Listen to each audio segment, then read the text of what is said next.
With cinnamon buns and gospel music humming softly from the kitchen speaker, Thanksgiving morning began. Hands buried in stuffing, apron covered with flowers, and prepping the house on maple. I'm already on my third cup of coffee. Every inch of Gline Drive, every brick, every beam surrounded me with the scent of ambition, rosemary, and sage. Sacrifice. In order to get the down payment together, I worked 14-hour days for 3 years. I missed barbecues and birthdays, working double shifts at the plant so Belle and I could raise Julian in a house that was ours, not rented, not borrowed. Now it shined in the sun. I felt it as it came through the front windows, casting golden patterns on the hardwood floors I laid myself.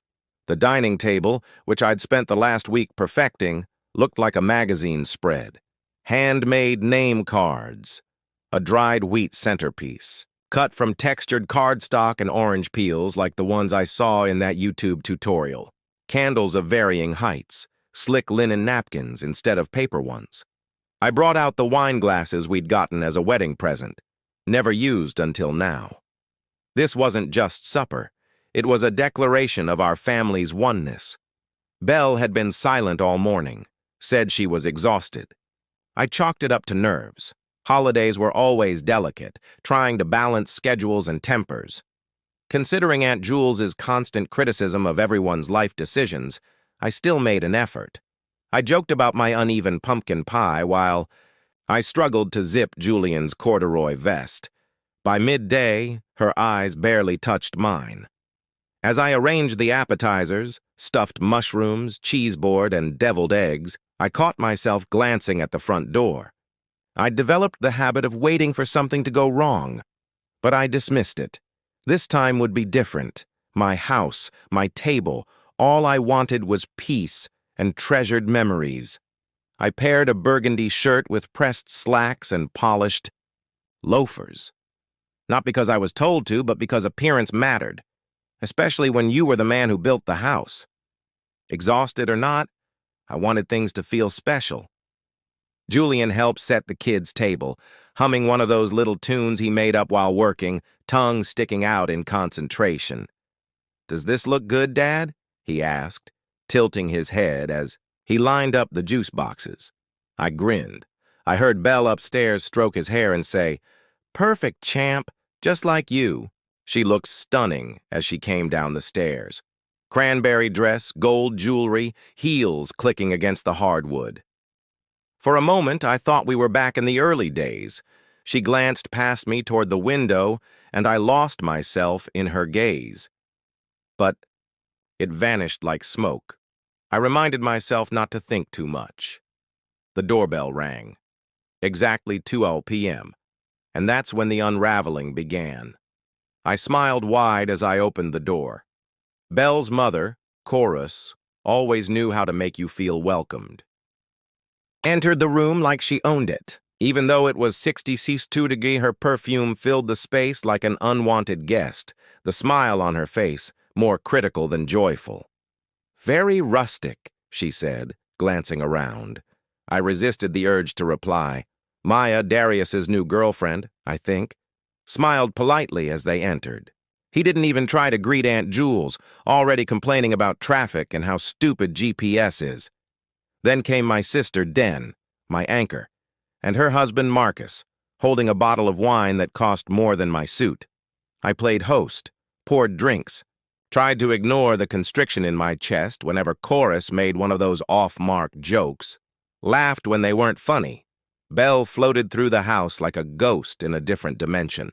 At the table, I reached for her hand during the blessing.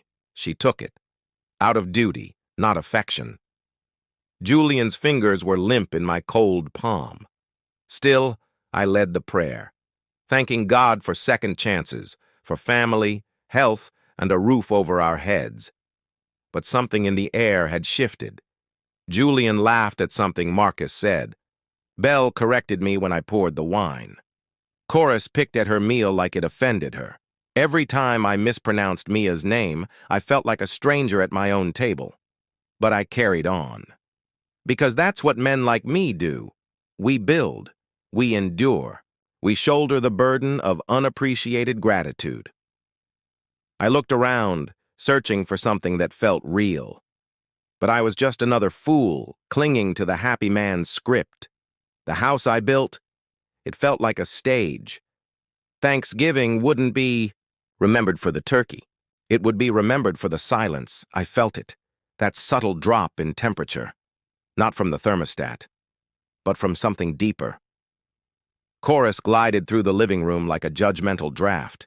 She scanned the room, eyes hunting for flaws. "You finally moved that old lamp," she said. "No, thank God. Just a passing jab." I smiled, nodded. Let it slide. Darius entered with Maya on his arm, smiling like she was a trophy. "Happy Thanksgiving," she chirped. I thanked her. Darius grunted. Went for the drinks. I was never more than bearable to Chorus. Too used to me being the golden child, Belle, a placeholder wife, me, a placeholder husband. Then Aunt Jules arrived, halfway through a complaint before crossing the threshold. "If fishing is your idea of a holiday," she said, "don't expect me to come back with the same last name." She laughed and kissed my cheek. At least Jules was exhausting, but sincere. Then came Denica. One hand held a foil-covered casserole, the other a handbag. "You didn't say Chorus would be here," she whispered. "If I had, would you have shown up?" I asked. "Hell no," she muttered. Julian ran down the stairs. Plaid shirt, 2 big corduroys, joy lighting up his whole face. Before he ran to anyone else, I caught him. "There's my guy," I said. He smelled like soap, syrup, and childhood. "Is everyone here yet?" he asked, eyes wide. "Just about," I said.